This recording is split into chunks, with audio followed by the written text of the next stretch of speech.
आज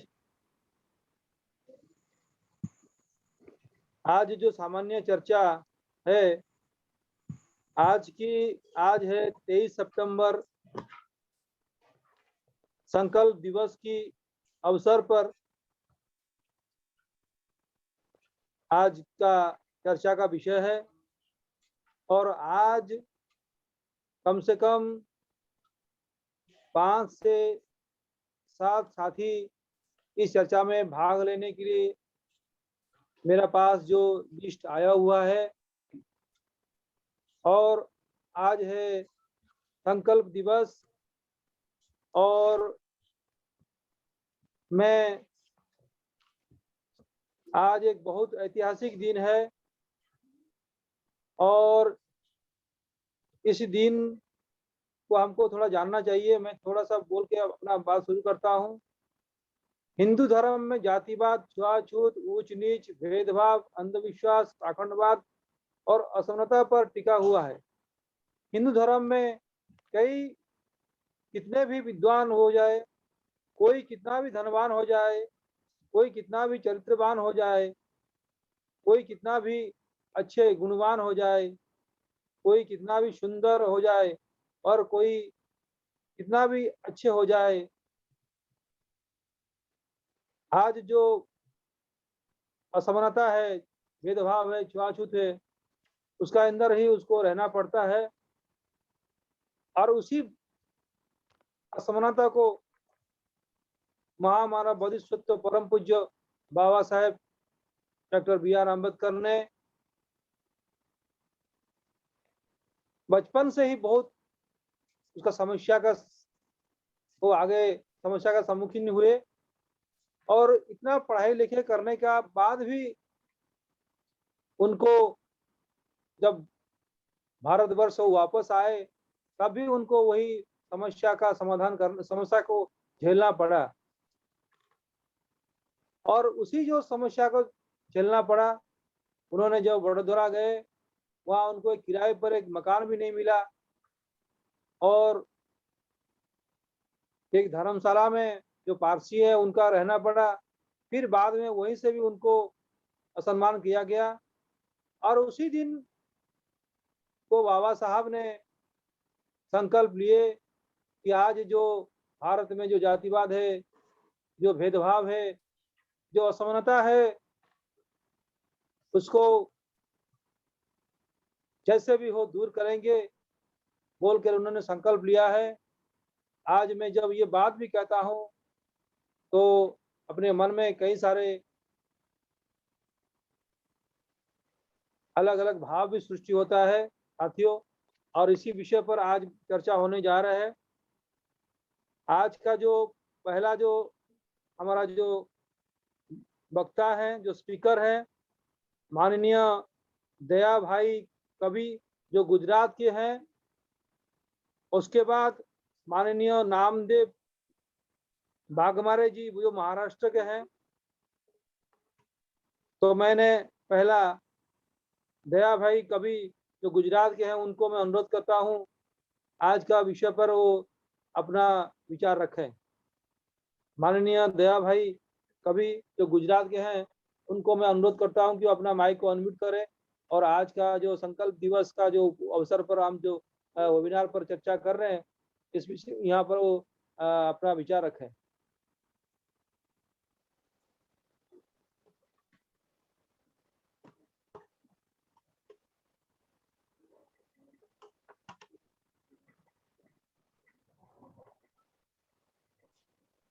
माननीय दया भाई कवि जो गुजरात के हैं।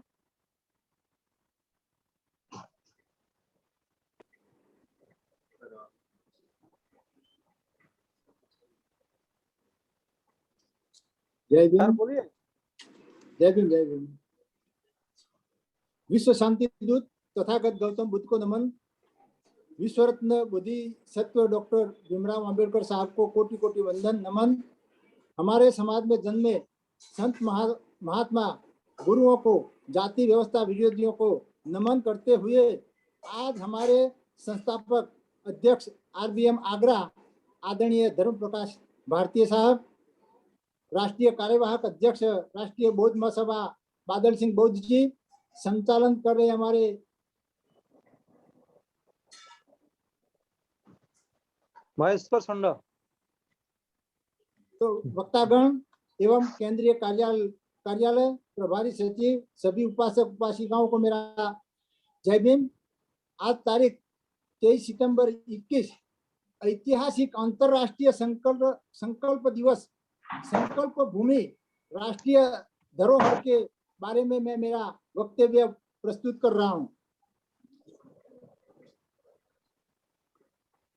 भारत भाग्य विधाता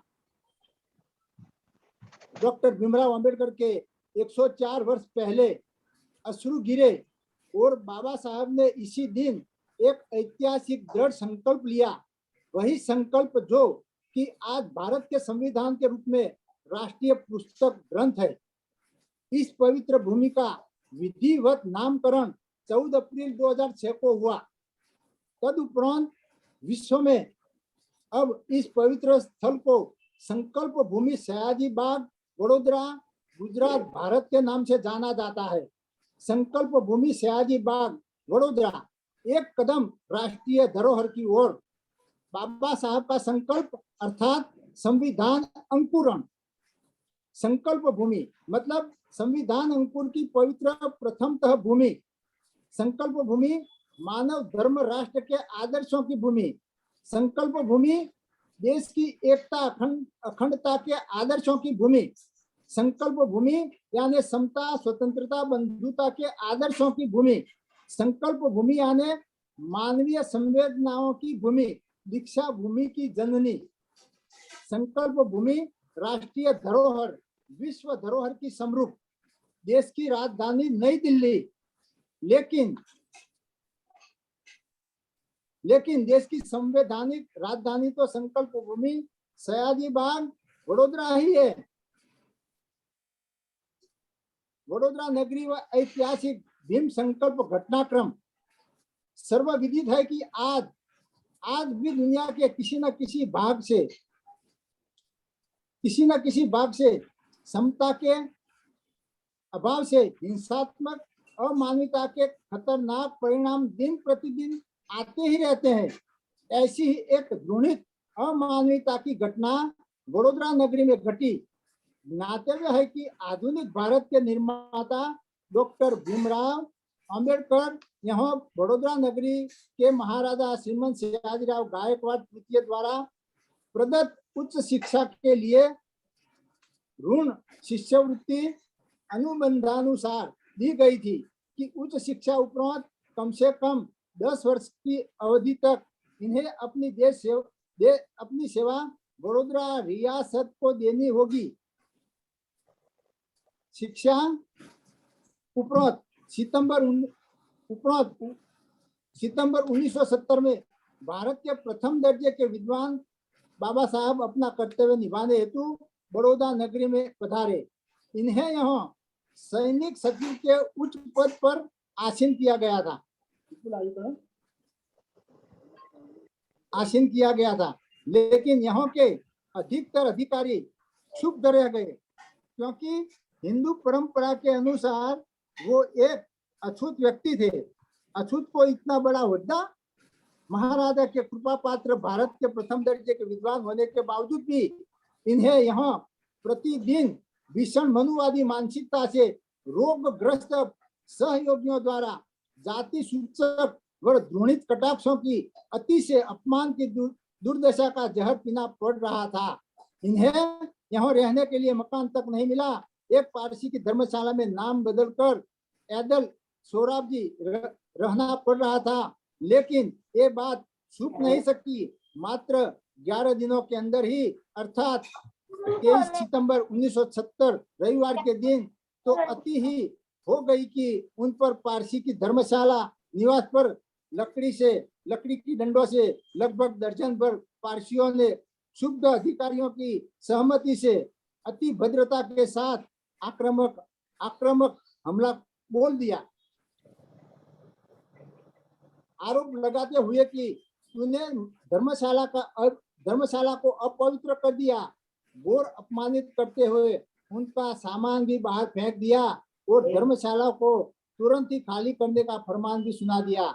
अब बाबा साहब ने व्यथित हो चुके थे कि इस भयावह वातावरण से निकलकर वापस मुंबई जाने के लिए निकले, तो उस दिन मुंबई जाने वाली रेलगाड़ी भी लगभग 4 घंटे की देरी से चल रही थी। अतः इस भयानक वातावरण को ध्यान में रखते हुए बाबा साहब को इसी शहर से गुजरने वाली विश्वामित्री नदी के किनारे की पावन भूमि कमाटी बाग, पुराना नाम है, वर्तमान में संकल्प भूमि सयाजी बाग पर एक वट वृक्ष, संकल्प वृक्ष के साथ साये में शरण लेनी पड़ी।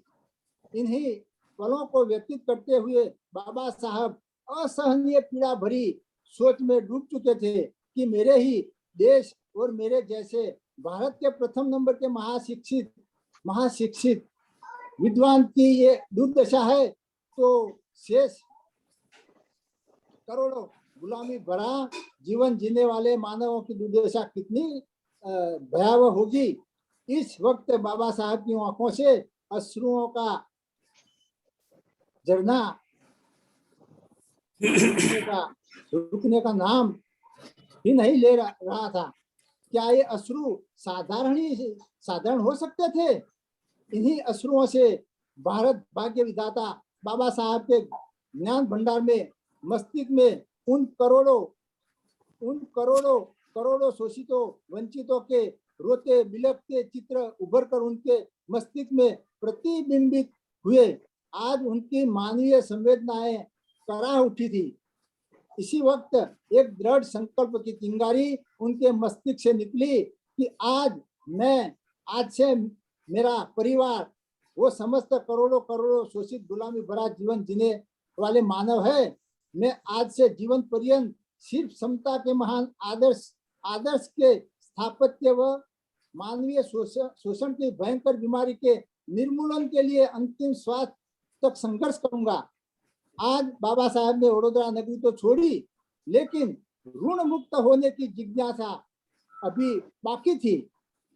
आवास व्यवस्था के लिए वडोदरा विश्वविद्यालय के अध्यापक श्यामिल जोशी विदेश में रहे सहपाठी व घनिष्ठ मित्र थे। इसके आश्वासन पर बाबा साहब का बड़ौदा रेलवे स्टेशन पर पुनः आगमन भी हुआ, लेकिन मित्र ने नौकर के हवाले से रेलवे स्टेशन पर ही पत्र भिजवाकर पत्नी की तरफ से अनुवादी मानसिकता दर्शा दी। आज फिर से मजबूरन यहाँ से ही लौटते रेलगाड़ी से वापस लौटना पड़ा। इस वक्त भी फिर से कि अब मैं वडोदरा की धरा पर कभी भी कदम नहीं रखूंगा, केवल अपने दृढ़ संकल्प के लिए ही जीवन पर्यंत संघर्ष व कार्य करूंगा। मेरा दृढ़ संकल्प है कि देश की एकता अखंडता की मुख्य कड़ी होगा। बाबा साहब ने फिर कभी वडोदरा की धरा पर कदम नहीं रखे, अपितु उनकी अस्थियों को घोड़ा बग्गी में सम्मान के साथ सुसज्जित कर अस्थि सम्मान रैली के रूप में दर्शनार्थ हेतु संकल्प भूमि सयाजी बाग वडोदरा पर दिनांक 24 दिसंबर 1911 को लाया गया। इस तरह असंख्य आदर्श मानवतावादी संघर्ष की क्रांति इस पावन भूमि पर लिए गए। बाबा साहब के दृढ़ संकल्प से उद्गमित हुई उन अनेकों कष्ट भरी विषम परिस्थितियों को वो अपने दृढ़ संकल्प से कुचलते संविधान अंकुरण की इस प्रथमतः भूमि संकल्प भूमि सयाजी बाग से संविधान सभा के मुखिया बनकर पहुंचे और देश को दिया विश्व विख्यात राष्ट्रीय ग्रंथ भारत का संविधान। परिणामतः हमारा देश हुआ आधुनिक भारत, हमारा देश भारत, मेरा भारत महान। सत्य तो यह है कि न तो ये साधारण अश्रुय नहीं साधारण था। सत्य तो यह है कि न तो ये साधारण अश्रु थे न ही साधारण था। संकल्प जहाँ अश्रु संविधान की शाही थी, वही संकल्प एक सामाजिक न्याय की मानवीय संवेदनाओं की कलम। इस दिन से वो निजी परिवार तथा सीमित नहीं रहे, निजी परिवार तक सीमित नहीं रहे, बल्कि समस्त भारत के करोड़ों करोड़ों शोषितों वंचितों को स्वीकारा अपना परिवार। जरा सोचिए कि बाबा साहब अश्रु अपने गिराकर, बाबा साहब अश्रु अपने गिराकर खुशियों हमें बांटकर चले गए। वडोदरा में वो प्यासे तक रहे, वडोदरा में वो प्यासे तक रहे, पर हमारे लिए पानी पैदा कर गए। एक दिन इन्हें पुत्र यशवंत राव ने, एक दिन उनके पुत्र यशवंत राव ने जब बाबा साहब से ये प्रश्न किया कि आपने क्या दिया है हमें, आपसे कम डिग्री वाले डिग्रीधारियों के पास कई कई बंगले व कारें हैं।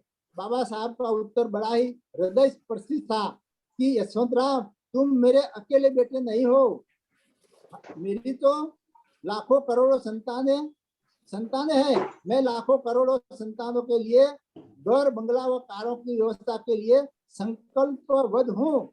संविधान से पहले केवल महारानियों की कोख से जन्मी संतानें ही शासक शासिका बन सकते थे, लेकिन बाबा साहब ने देश की हर महिला को महारानी होने का सम्मान व अधिकार दिया।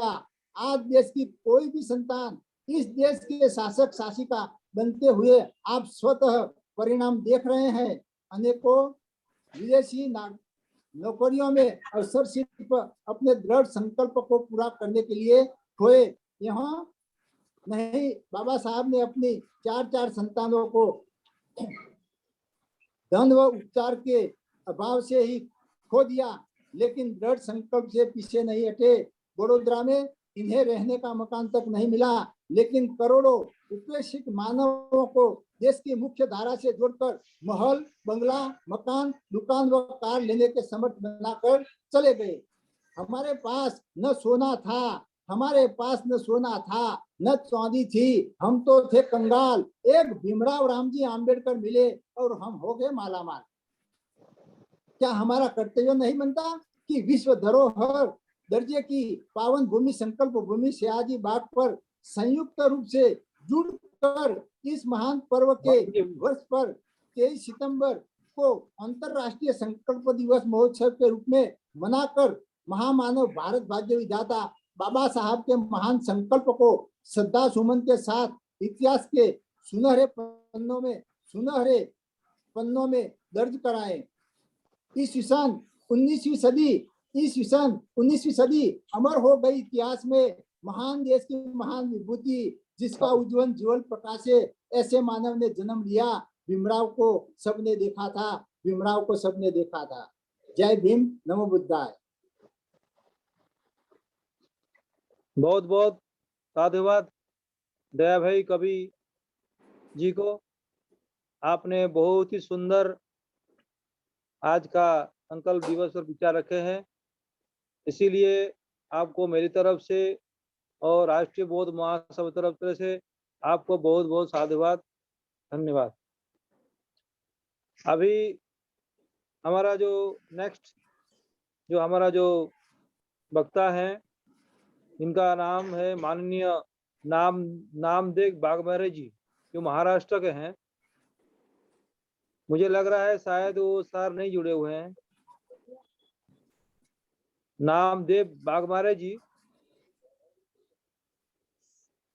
अगर आप जुड़े हुए हैं तो तुरंत अपना माइक को अनम्यूट करिए।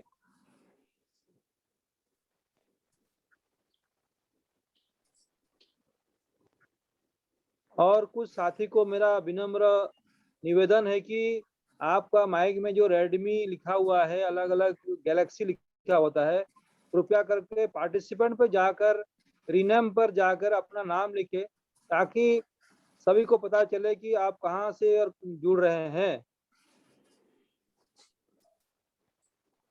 नामदेव बागमारे जी मुझे महाराष्ट्र के हैं। अगर सर है आप? हाँ सर, आप अपना विचार रखिए सर।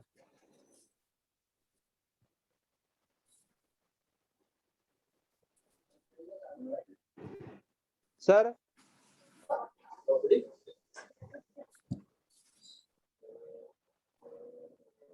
अनम्यूट करिए उनको, अनम्यूट। अगर वो नहीं माइक सुन पा रहे सर।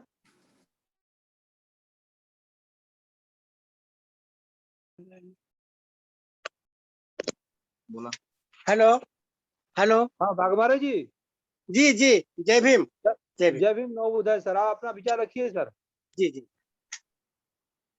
तथागत भगवान बुद्ध संविधान के निर्माता। अच्छा अच्छा।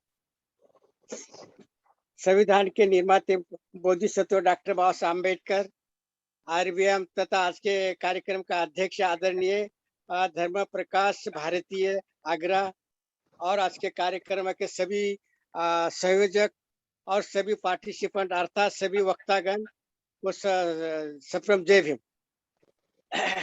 अभी हमारे एक वक्तागण ने 23 सितंबर 1917 के बारे में जानकारी दी है, और एक बाबा साहब के जीवन में संकल्प दिन यहाँ से तो बाबा साहब ने शुरुआत की है। एक अमेरिका में एमए पीएचडी, एक 26 साल का लड़का इकोनॉमी से एमए, और भारत का प्राचीन भारत का इतिहास इसमें पीएचडी, और साथ ही उसके बाद बाबा साहब ने लंदन यूनिवर्सिटी में स्कूल ऑफ इकोनॉमिक्स में भी बाबा साहब ने एडमिशन लिया था।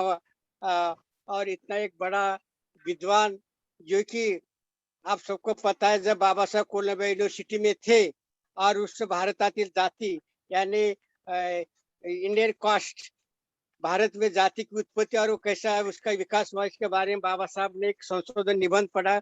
उस वक्त कोलंबिया यूनिवर्सिटी के सभी छात्र तथा बड़े बड़े लेक्चरर विद्वान लोगों ने बाबा साहब की प्रशंसा की। इतना नहीं, बाबा साहब को जो पढ़ाने वाले थे सेलिगमन और कई 2-3 लेक्चरर, अरे मिस्टर अंबेडकर माय स्टूडेंट, वो हो, उन्हें बाबा साहब के बधाई दी।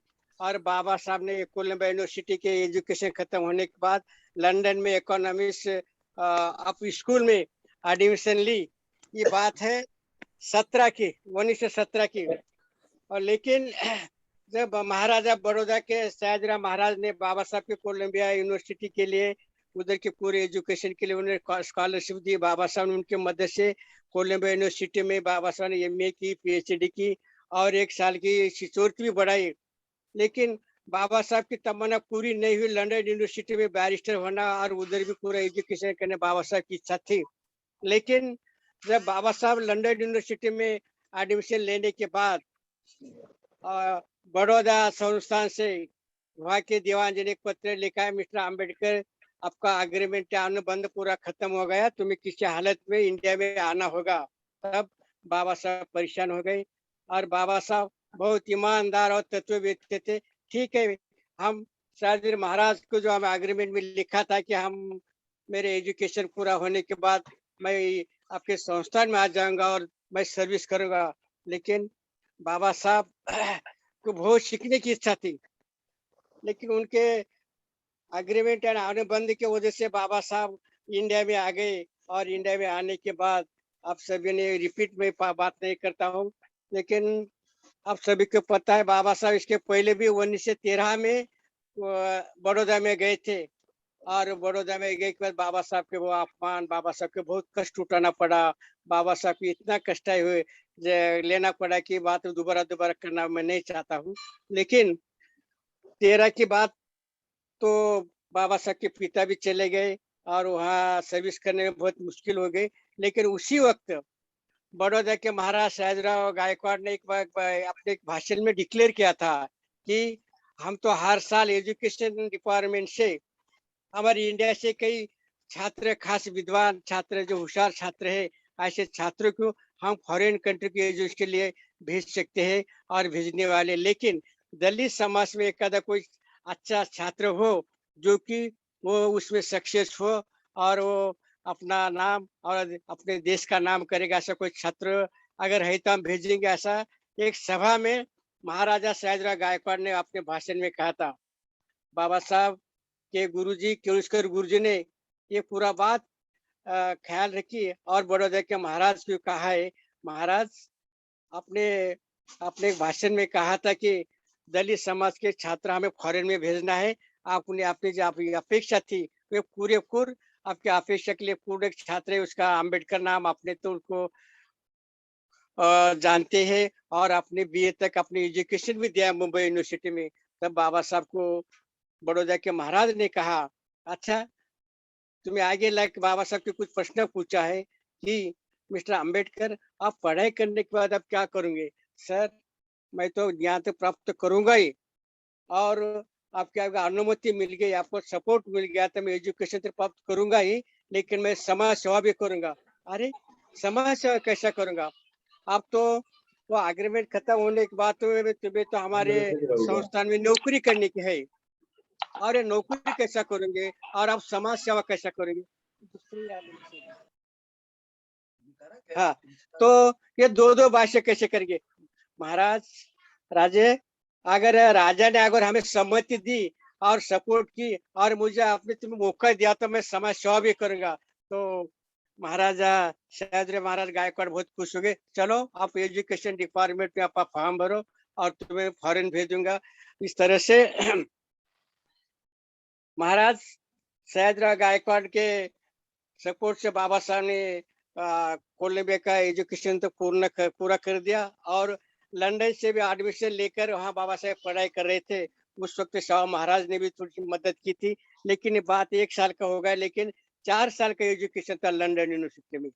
तो बाबा साहब ने एडमिशन ले चुका और दीवान जी मिस्टर मेहता का पत्र बहुत ऐसा पत्र आया था कि तुम्हें किसी हालत में आना ही चाहिए। तो बाबा साहब बड़ौदा आ गए और बड़ौदा आने के बाद 11 साल बाबा साहब ने वहाँ ड्यूटी की और एक एक वही मुद्दा मैं रिपीट नहीं कर सकता हूँ। बाबा साहब को जहाँ पारसी के वो स्कूल में अपने मंदिर में थे और उसको कास्टिज्म के वजह से बाबा साहब को बहुत गालियां दी, कष्ट उठना पड़ा, अपमान करना पड़ा और आज के आज कमरा खाली करो। हाँ, तो तुम्हें आज क्या मुझे कुछ तैयारी करने के लिए मुझे मौका दीजिए, तो आप 4 बजे तक आपका तुम्हें रूम खाली करना होगा। तब बाबा साहब ने अपने बैग अपने सब दफ्तर सब लेकर कमरा छोड़ दिए और बाबा साहब बड़ौदा में वहाँ वडोदरा नाम का एरिया में एक बगीचा गार्डन था, वहाँ बाबा साहब वो सोचने लगे 26 साल का लड़का जो एमए पीएचडी और लंदन यूनिवर्सिटी में भी स्कूल में एडमिशन लिया था, वहां भी अगले एजुकेशन करने के लिए उन्हें सोचने लगे ये भारत की स्थिति क्या है। मेरे जैसे पढ़े लिखे आदमी, मेरे जैसे पढ़ा लिखा छात्र जो कि कोलंबिया यूनिवर्सिटी ओडी में जिसका नाम है, वहाँ बड़े बड़े लेक्चरर मुझे बधाई देते हैं और मुझे प्रशंसा करते हैं और फॉरेन में ऐसा ऐसा है, लेकिन इंडिया में जात की बीमारी कब नष्ट हो जाएगी? बाबा साहब बहुत सोचने लगे, ईश्वर कुछ तो उपाय करना चाहिए। बाबा साहब बहुत दुखी हो गए और उन्होंने उसी दिन से संकल्प किया कि ये देश के मैंने चित्र में पूरा बदल देगा और ये इंडिया में जात की बीमारी भी नष्ट कर दूंगा। उसी समय बाबा साहब के एजुकेशन और उसके विद्वता देकर श्रीराम कॉलेज में एक प्रोफेसर की जगह खाली थी और एक जगह के 3 लोगों का एप्लीकेशन उस कॉलेज में गए थे, उसमें भीमराव रामजी अम्बेडकर का भी एप्लीकेशन था और भीमराव रामजी तथा बाबा साहब अम्बेडकर का नंबर लाया गया, उनका वो कॉल लेटर आ गया, अम्बेडकर जी आप श्रीराम कॉलेज में ज्वाइन हो जाए। बाबा साहब 1918 से 1920 तक बाबा साहब ने श्रीराम कॉलेज मुंबई में लेक्चरर के पोस्ट पर ज्वाइन किए और बाबा साहब की विद्वता और उनकी पढ़ाई की ढंग अन्य कॉलेज के लोग भी उस कॉलेज में आने लगे। आवाज सुनने में आता है सर? सर आवाज आ रहा है ना सुनने में? आ रहा है सर, भगवान जी हाँ, बोलिए। जी जी। तो बाबा साहब के माइक अनम्यूट अनम्यूट कर करिए लीजिए sir, sir, mic unmute. Mic unmute करिए सर।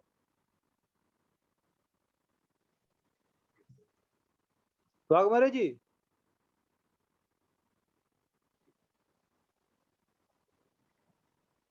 भगवान जी सर, आपका माइक अनम्यूट हो गया है।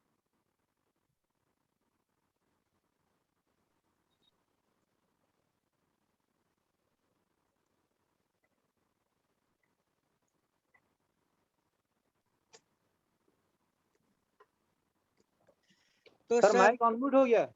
हाँ सर, अभी सुनने में देता है, ऐसा सुनने में। हाँ हाँ, हाँ हाँ, सुनाई ठीक दे रहा है, है, बोलिए। थैंक यू सर, धन्यवाद। तो बाबा साहब जो रहे थे वर्ल्ड लेवल का एक ज्ञानी छात्र, एक युग महापुरुष, उन्हें सोचने लगा मेरे जैसे पढ़े लिखे की यह हाल है, तो मेरे इतने बड़े इंडिया के दलित समाज की क्या स्थिति। बाबा साहब की पूरे बाबा साहब की नींद खराब हो गई, बाबा साहब ने खाना छोड़ दिया, मैं क्या करना है। तो बाबा साहब इसके बारे में बहुत अध्ययन करके अपने अगले जिंदगी में बाबा साहब ने कई बातें की कि हमारा दलित समाज को मुक्ति कैसी मिलेगी, दलित समाज का जीवन कैसा परिवर्तन होना। बाबा साहब ने कई किताबें लिखी है। बाबा साहब महाराष्ट्र का सत्याग्रह किया, बाबा साहब ने काला मंदिर सत्याग्रह, कई विषयों पर बाबा साहब ने अपने जीवन में भाग लेकर पूरे चिंतन करने के लिए बाबा साहब ने कोशिश की। और ये करते करते बाबा साहब ने कई विषयों पर आंदोलन किया और देश में जन जागृति निर्माण की। और उसी समय 1920 में मुकुट नायक नाम का पेपर बाबा साहब ने निकला, जो कि छत्रपति शाहू महाराज ने उनके घर जाकर मदद की। मिस्टर अंबेडकर, तुम एक अखबार छपा रहे, मुझे पता चला है। उस वक्त कोल्हापुर के शाह महाराज ने बाबा साहब को पेपर चलाने के लिए मदद की और आशीर्वाद दी कि अंबेडकर तुम्हें पेपर चलाओ, और तुम्हें मुझे पूरी आशा है कि तुम्हारे वजह से देश के दलित समाज की जरूर क्रांति होगी, दलित समाज को मुक्ति मिलेगा। मेरा आशीर्वाद, शुभाशीर्वाद। बाबा साहब की प्रशंसा, बधाई देकर उन्होंने शाह महाराज ने बाबा साहब के बोल दी। और बाबा साहब ने मुकुट नायक से पूरा दलितों की क्या समस्या है, सरकार की क्या समस्या है, कास्टिज्म क्या चीज है, अनेक विषयों पर बाबा साहब मुकुट नायक में लिखे। बाबा साहब ने बाद में बहिष्कृत भारत, जनता, प्रबुद्ध भारत, न्यूज़पेपर से बाबा साहब ने बहुत जागृति की और लोगों में जागृति पैदा की है। और ये करते करते बाबा साहब 1937 में मुंबई के प्रांतीय सरकार में बाबा साहब एमएलए बोलकर चुन गए। और वहां चुनकर जाने के बाद बाबा साहब प्रांतीय सरकार बम्बई में भी जब एमएलए थे, उस वक्त कई बाबा साहब ने समाज के लिए काम किए, कार्य करके, और महाराष्ट्र में या पूरे देश में जागृति की। बाबा साहब अपने जीवन में अनेक संकल्पना का जिद और संकल्पना पूरा करने के लिए बहुत कोशिश करके, और बाबा साहब ने पूरा केवल महाराष्ट्र नहीं है, तो आप लोगों का पता है पंजाब, उत्तर प्रदेश, मध्य प्रदेश, दिल्ली, कई जगह बाबा साहब ने वहाँ के कई जागरूक और विद्वान कार्यकर्ताओं को मिलकर, चाहे मैं आपको नाम बताने के लिए, मैं पंजाब से अपने एलआर बाली से लेकर उधर एन शिवराज को तमिलनाडु से, और उत्तर प्रदेश से मौर्य, ऐसे कई लोगों के बाबा, आंध्र प्रदेश से यस बाबू, ऐसे इंडिया के कई राज्यों से बाबा साहब ने ऐसे खास कार्यकर्ताओं को चुनकर वो लोगों की जागृति कर पूरा इंडिया में जागृति पैदा हुई। अरे देश की जो जाति की बीमारी विषमता है, और विषमता नष्ट करने के लिए क्या होना चाहिए, बाबा साहब ने अध्ययन करके और अपना संकल्प करने के लिए पूरी कोशिश की। और एक विशेष बात यह है, जब 46 में भारतीय संविधान निर्माण का काम आ गया, उस समय पूरे चुनाव कैसा हुआ, इसके बारे में मैं डिटेल नहीं बताना चाहता हूँ, ताकि समय की बहुत बड़ी समस्या है। तो बाबा साहब पश्चिम बंगाल से चुनकर आए थे, और तो पाकिस्तान में पश्चिम बंगाल जाने के बाद बाबा साहब का इंडियन कॉन्स्टिट्यूशन का मेंबरशिप रद्द होने के बाद बाबा साहब की मेंबरशिप चली गई। लेकिन जवाहरलाल नेहरू, महात्मा गांधी को पता चला इस संविधान निर्माण करने में अम्बेडकर की बहुत आवश्यकता है, और अपने देश में इतनी बड़ी समस्या है, 6,500 जाति इंडिया में है, और कई समस्या है। अम्बेडकर के अलावा इस इंडियन कॉन्स्टिट्यूशन में तो अच्छा कोई मेंबर ही नहीं है। तो बाबा साहब के बड़े सम्मान से मुंबई के एक मेंबर के मेंबरशिप रद्द कर रखे, बाबा साहब को भाषा नाकोच चुन के दिया। और जब बाबा साहब संविधान में चले गए, मैं अध्यक्ष से तमाम संयोजकों की अनुमति लेता हूँ, 5-10 मिनट लिए ज्यादा लेता हूँ। तो जब भारतीय संविधान निर्माण करते हो तो दोस्तों, ये संविधान यानी एखादी कादंबरी नहीं, एखादी पोइम की किताब नहीं, उन्होंने लिखा और छपाया और किताब मार्केट में आए। लेकिन संविधान निर्माण करते वक्त एक एक आर्टिकल पर 15-15 दिन संघर्ष चलता था, और ये संघर्ष करने के बाद बाबा साहब ने अपने युद्धोता से ताकत पर हर मेंबरशिप, जितने पार्लियामेंट के जो मेंबर थे ने, वो लोगों को समझ कर देता था ये ऐसा ऐसा है, वो सब मंजूरी करवा कर बाद में एक एक आर्टिकल चलता था। मुझे इस समय ये लगता है अगर बाबा साहब संविधान में कमेटी में अगर नहीं होते थे, ड्राफ्टिंग कमेटी के चेयरमैन अगर बाबा साहब नहीं होते तो ये आजाद भारत का ये देश के 85% लोग SC ST OBC इन लोगों को इस आजादी का है ना सर। अगर संविधान कमेटी में अगर बाबा साहब न होते और चेयरमैन बाबा साहब ड्राफ्टिंग कमेटी अगर चेयरमैन न होते तो यह भारत का आजाद भारत का ये देश के 85 SC ST OBC को कुछ फायदा नहीं होता था। एक एक आर्टिकल पर बाबा साहब ने 15 दिन संघर्ष करके वो बाबा साहब मंजूरी कर लेते। अब लोगों को पता है कई मेंबर लोग संविधान कमेटी के वो बहिष्कार डालकर बाहर निकल जाते थे, लेकिन बाबा साहब अपने विद्वता से सभी कमेटी मेंबर को अरे ये एक आर्टिकल की बहुत आवश्यकता है, अपने देश में अगर समानता तुम्हें निर्माण करना है तो आरक्षण की जरूरी है। और इस देश में स्त्री पुरुष भेद नहीं, महिलाओं को देना चाहिए। कई कई आर्टिकल पर 15-20 दिन झगड़ा करके संघर्ष करके बाबा साहब ने सब मंजूर करके एक समता और समान भारत और सर एक बलिशाली भारत निर्माण करने के लिए सभी के मौका और संधि देने का मौका बाबा साहब आम्बेडकर ने संविधान में डाले है। और बाबा साहब ने अपने आयुष्य के अंत में ये 4.5 जाति अपने भारत में कई लोग आप अपने जाति में अंधश्रद्धा मनोवाद की बीमारी देश में बहुत बड़ी बीमारी है। लोगों को हमेशा देश में कितना विषमता हो वही ये देश के मनोवादी लोगों को है और उन्हें समता चाहिए नहीं है।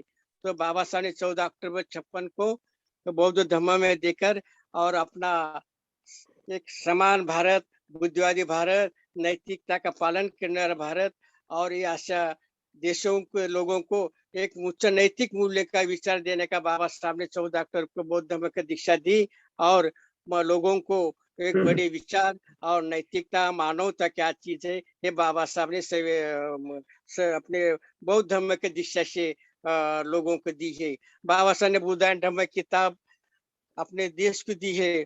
बाबा साहब ने कई किताबें लिखी है। आप लोगों को मुझे बोलने का आनंद होता है महाराष्ट्र सरकार ने बाबा साहब के राइटिंग का पीछे 22 खंड में प्रकाशित है। पूरा अंग्रेजी खंड समाज कल्याण मंत्रालय भारत सरकार द्वारा अभी छपाई गई। अभी 40 खंड दिल्ली में अवेलेबल है।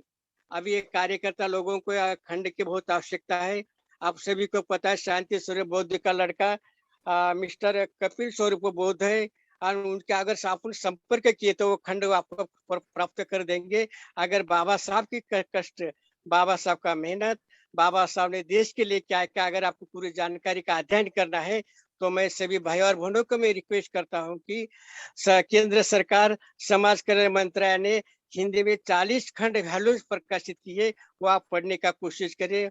अभी फिलहाल संविधान निर्माण करने में 2 वर्ष से 11 महीने 17 दिन संविधान निर्माण की कालावधि और उस कालावधि में जो खंड प्रकाशित हुए वो 10 वॉल्यूम्स अभी भारत सरकार ने जो प्रकाशित किए उसके मराठी में हमारे महाराष्ट्र में उपलब्ध है जो कि नागपुर से प्रकाशित हुए। उस खंड का नाम है भारतीय संविधान डिबेट्स।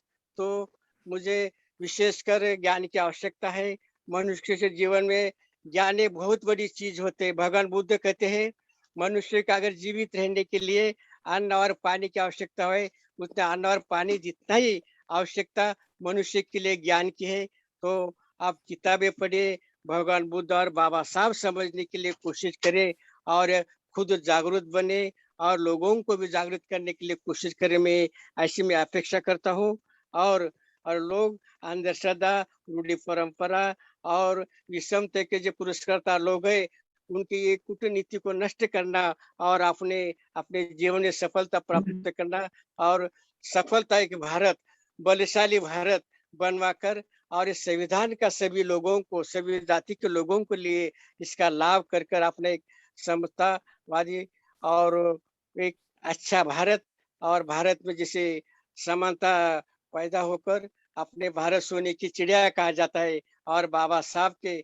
संविधान से दोबारा भारत में सोने की चिड़िया निर्माण करने के सभी ने कोशिश करेंगे। और मैं इतना ही कहकर मेरे 2 शब्द मैं यहाँ समाप्त करता हूँ। बहुत बहुत धन्यवाद। जय भीम, नमो बुद्धाय, जय भीम। बहुत बहुत साधुवाद वाघमारे जी। आपने छोटे छोटे से लेकर बहुत बड़े बड़े तक भी बाबा साहब का विषय पर आपने विचार रखे हैं। आपको मेरी तरफ से और राष्ट्रीय बौद्ध महासभा की ओर से आपको बहुत बहुत धन्यवाद। और हम सभी जानते हैं कि महाराष्ट्र के साथी लोग बाबा साहब का हर विषय पर बारीकी से अच्छे जानते हैं और हम उसको अपना बड़ा भाई मानते हैं। और इसीलिए इस विचार को आपका पास जो भी ज्ञान भी है, उस ज्ञान को हम लोग अगर सब मिलकर राष्ट्रीय बौद्ध महासभा के झंडा तले और फैलाएंगे और मजबूत करेंगे तो डेफिनेटली हम लोग का राष्ट्रीय बौद्ध महासभा जो संगठन है वो आगे बढ़ते जाएगा और इसमें पूरे देश का हित होगा, यही मेरा मानना है। और अभी हमारे साथ जुड़े हुए हैं इंजीनियर जोगेंद्र नाथ सरकार जो वेस्ट बंगाल से हैं, और उसके बाद श्यामलाल साकेत जी हैं, वो भी रेडी रहे। और सभी साथियों से मैं कहना चाहता हूं, अब 2 साथी अपना विचार रखे हैं। अभी भी हमारे पास 6 वक्ता साथी हैं और सबसे बड़ा खुशी की बात है आज के वेबिनार पर हमारा राष्ट्रीय आचार्य इंजीनियर किशोर बोध जी भी जुड़े हुए हैं। इसीलिए आप सभी ने विचार भी रखिए और समय का भी ख्याल रखिए। और मैं अभी अनुरोध करता हूं इंजीनियर जोगेंद्र नाथ सरकार जी को जो अपना विचार को रखें। हेलो। हाँ जी, सुनाई दे रहा है आपकी वॉइस? हाँ सुनाई दे रहा। हाँ जी बोलिए सर।